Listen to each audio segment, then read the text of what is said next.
Hello everyone, সবাই কেমন আছেন? আমার নতুন একটা ভিডিও সকলকে স্বাগত জানাই। আজ আমি যে দিনের ভিডিওটা আপনাদের সাথে শেয়ার করতে চলেছি, সেই দিনটা আমাদের কাছে সারা জীবন একটা স্মরণীয় দিন হিসাবে থেকে যাবে।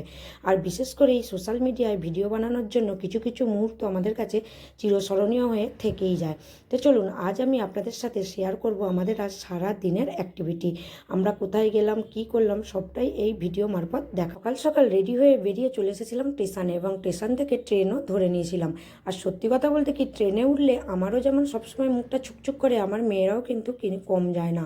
একদম লজেন থেকে শুরু করেছে। আর দেখুন না, এই লজেনটা অনেক দিন আগে খেয়েছিলাম। এটা একটু ঝালটক লজেন। যেই না লজেনওয়ালাকে দেখেছে, অমনি দুজনেই কিন্তু বলতে পারেন রীতিমতো ঝাঁপিয়ে পড়েছিল লজেন্স নেবার জন্য।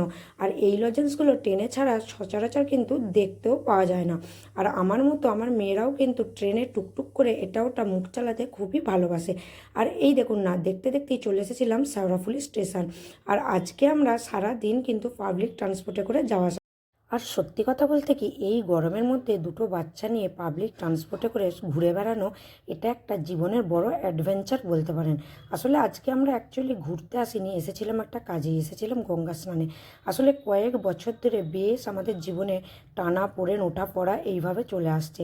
অনেক মানুষ আমাদেরকে জীবন থেকে ছেড়ে চলে গেছে, অনেক মানুষকে হারিয়েছি, আবার অনেক মানুষের মুখোশ আমাদের সামনে এসে উপস্থিত হয়েছে।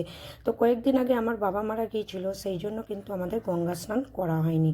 তো গঙ্গা স্নান না করলে আমরা কিন্তু কোথাও মন্দিরেও যেতে পারছি না, আর পুজো পাঠও দিতে পারছি না। তাই আজকে যেহেতু রবিবার ছিল, তাই ভাবলাম না, এই সুযোগটা কাজে লাগানো যেতেই পারে। জানি একটু গরম পড়েছে, কিন্তু কালকে রাত্রে যেহেতু অনেকটা বৃষ্টি হয়েছিল, আজ আকাশটা খুব একটু মেঘলা, তাই রোদের চাপটা অতটা নেই। তাই মেয়েদেরকে নিয়ে বেরিয়ে পড়েছিলাম একটু সাহস নিয়ে। তো এইখানে তো চলে এসেছি গঙ্গা স্নান করতে। আর এই দেখুন, এই মহাদেবের মূর্তিটায় গঙ্গা স্নান করে কিন্তু সবাই জল ঢালছিল। আমিও একটা তামার পাত্র নিয়ে এসেছিলাম। সবাই বলে তামার পাত্রে দিয়ে মহাদেবের মাথায় জল ঢাললে নাকি খুব ভালো। তো এখানে আছে একটা সতী বেহুলার মূর্তি। সবাই গঙ্গা স্নান সেরে এই মূর্তিতে সিঁদুর পরিয়ে সরায় সরায় চাল দিয়ে তারপর কিন্তু মন্দিরে যাচ্ছিল পুজো দিতে। তো আমরাও সেই সব রিচুয়াল পালন করে মন্দিরে পুজো দিয়ে এবার গেলাম একটু খাবারের খোঁজে। ভেবেছিলাম একটু মুড়ি খাবো, সেটা আর হয়ে উঠলো না।